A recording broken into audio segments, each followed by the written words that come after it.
Hey there guys, this is Malorian and this will be a Warmachine 101. And what we'll be talking about today is actually more of the Fury mechanic and knowing what's the right amount to camp and the right way to manage your Fury.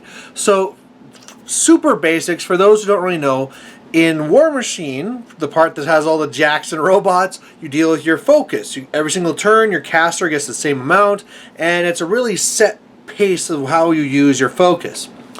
In Hordes, it's different. You get Fury. So your Warlock at the start of the game will get the Fury allotment they get, but past this, you don't allocate to your beasts. Your beasts, as you force them to do things, to run, to trample, to buy attacks, to boost, cast their animus, that's going to add Fury to them.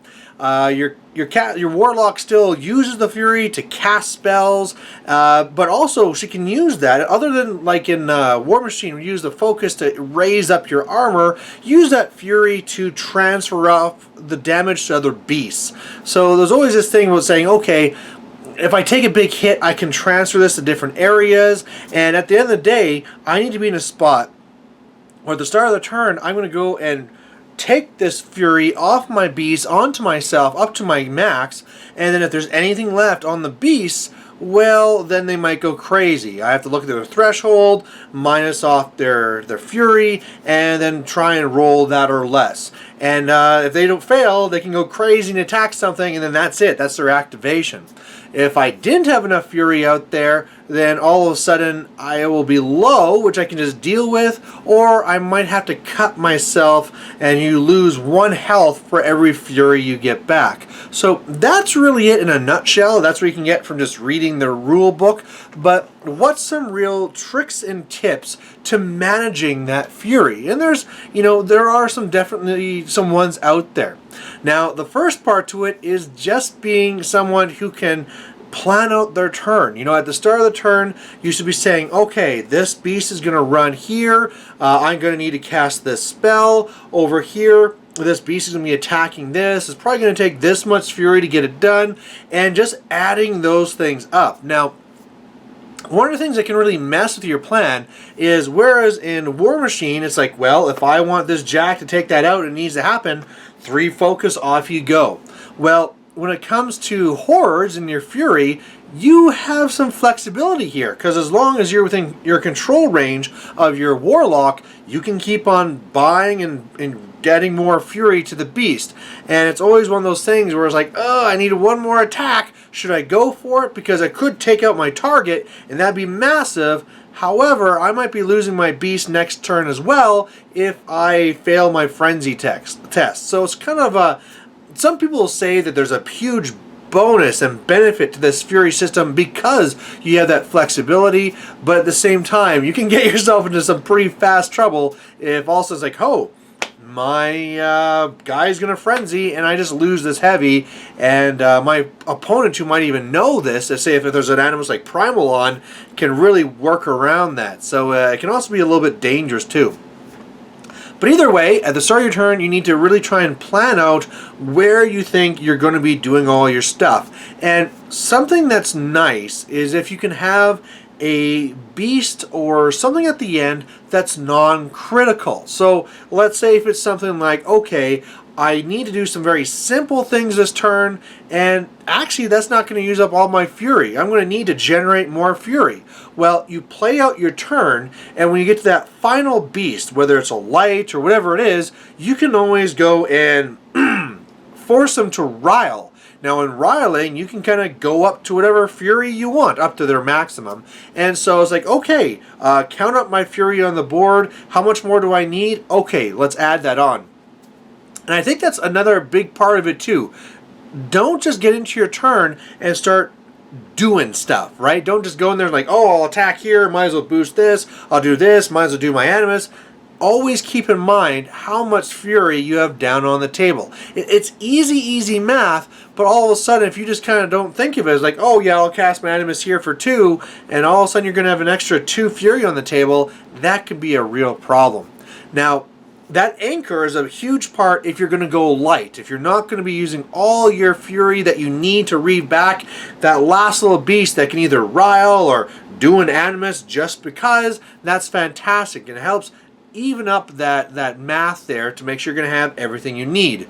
Well, another nice anchor to have as well is if you have something that removes fury. So if it's something like for the Legion of Everblight, they have a shepherd where they can go up and they can take the fury off of a beast, and that can be a very nice thing as well as your final anchor, where not only is a thing where I can correct it at the end, but I can push extra hard and then correct for it. And if I need to take off, you know, a little bit or a lot of it, I can go and really play with that and really kind of clear it away as needed. Again, it's that anchor piece where I do everything I need to do, and at the very end I have these pieces that are either going to remove or rile back up just to make that math work out.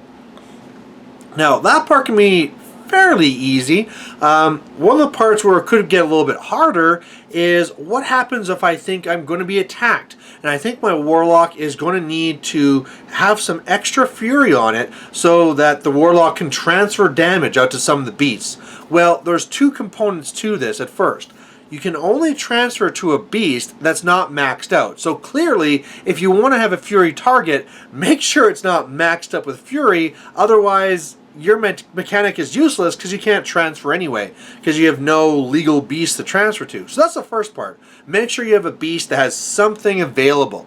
And with that too, if your only available beast is one that can be killed pretty easily by something else, that's not good. Because again, if your only available beast is this one up here, and their heavy kills your heavy, and you have no transfer targets, you can be in a lot of trouble. So again, make sure you're going to have a good transfer target somewhere on the board that's fairly safe.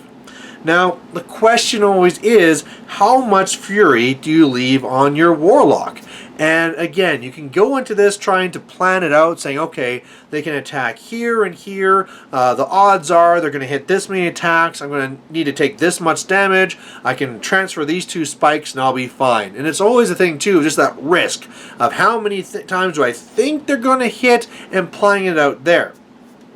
Now, another part that's hard with this planning is that when they're attacking your caster and you transfer the damage, that fury goes away. So all of a sudden, if you did your math correctly, and it was even math going across the board, all of a sudden you're going to find yourself short. And you know, that's not the end of the world. If you do find yourself being a little bit short at the end of the day, hey, you can cut and take 1 damage for every extra fury, and that's way better than taking a massive hit of 10 or something like this. So if you are in that situation, don't feel bad if you're going to go under fury, because again, you might not even need to cut. Maybe in your next turn, your caster or Warlock rather doesn't need to do a lot of things, cast a lot of spells. Maybe there's one key spell they have to cast that costs 2. Well, then that's all the fury you're going to need to reeve off and keep on going. One of the mistakes you can make is say, okay, I'm pretty sure they're going to be attacking me this turn, so I'm going to put a little bit extra fury on my Warlock so that when I transfer it away, then all of a sudden my math will work out for next turn. The problem with doing that is that if you're, first of all, they might attack you and it just doesn't work out. Maybe they miss their attacks and it's like, I have all this fury that I didn't use to transfer, and I've run hot, and now I'm losing a beast because it frenzied. And that would be horrendous. Another one, too, could be something where I'm going to go out, and I hold some extra fury, and it turns out your opponent sees that, and then doesn't go after your caster, instead focuses on other parts, and again, next turn, you might be down a heavy as something goes and attacks and frenzies that you didn't want it to. So again, the risk is not worth the couple of damage you're going to take to cut to get that extra fury. Another common one could be too, if your opponent has some way of pulling fury off of you. Let's say something like the Pharaoh Warp Wolf, where it goes up, or also a circle they have the Sentry Stone, and it pulls fury off of your beast. You're like, oh wow, when they pull off this fury, I need to have some extra fury somewhere else to make my math add up. Not worth the risk. Again, if they see that you've gone heavy, or hot rather, lots of extra fury, when they don't really need to do this, it's like, okay, I'm just not going to strip it off this turn. And then you're going to frenzy. Whereas the opposite worst case situation, they pull off 3 fury, you're short, you might be okay without it, or you might just cut for 3 to try and get that back. Not really a huge deal in most cases. So don't fall in for that trap. Now, with that in mind, sometimes it is good to go heavy, or hot, lots of fury down on the table. One of them is if you really need a really big push for attrition, or even a caster kill, right? If you're going all in for a caster kill, sure, get as much fury out there as you want, get all the work done that you can. Another one, if it's another key turn for attrition, I need this heavy to go down, I need to kill these guys, need to kill the objective, you know what, go hot. If you need that attrition to go, sure, whatever. And then next turn, whatever heavy you need, just that's the one I'm going to take everything off, and the less key beasts they can frenzy, it'll be okay. If you really need that attrition, go for it. Just keep in mind the cost that you might suffer, right?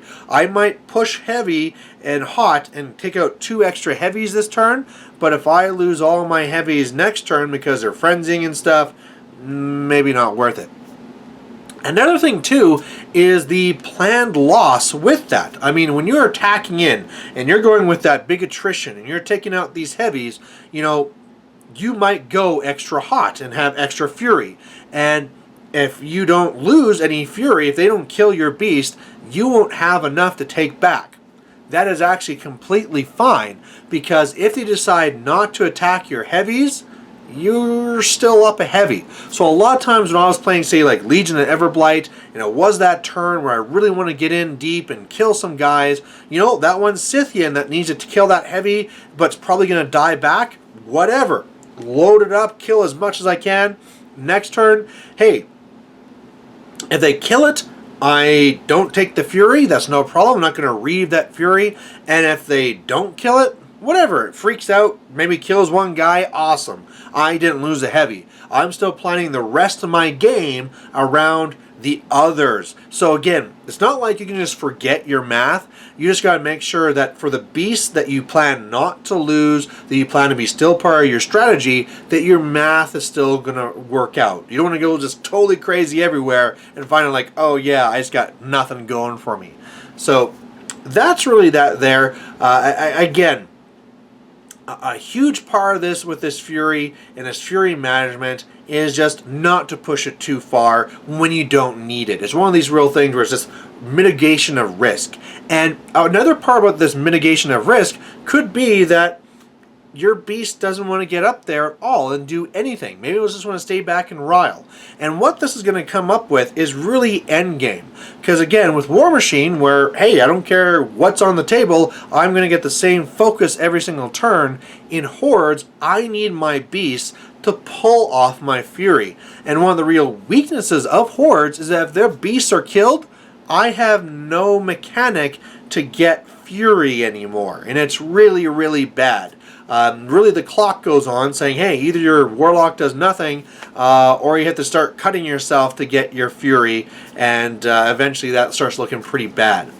Now, what that means for you then is if you're getting to late game and you're like, yeah, I'm going to go in and go crazy and I can try and do this, it's like, ugh. Unless you're planning the game to be over immediately, you might actually want to hold that beast back just to be a battery to be giving you fury. Again, it's really nice, again, too, if you have a support light that can do this. If I'm sending in my Stalker, we're talking about Circle Oberos right now. The Stalker's going to go in, kill a bunch of stuff. It might die, but I still have like a Gorax or something back there that's a support light that in the end, even if I lose my Stalker, I have something in the back to be giving me fury.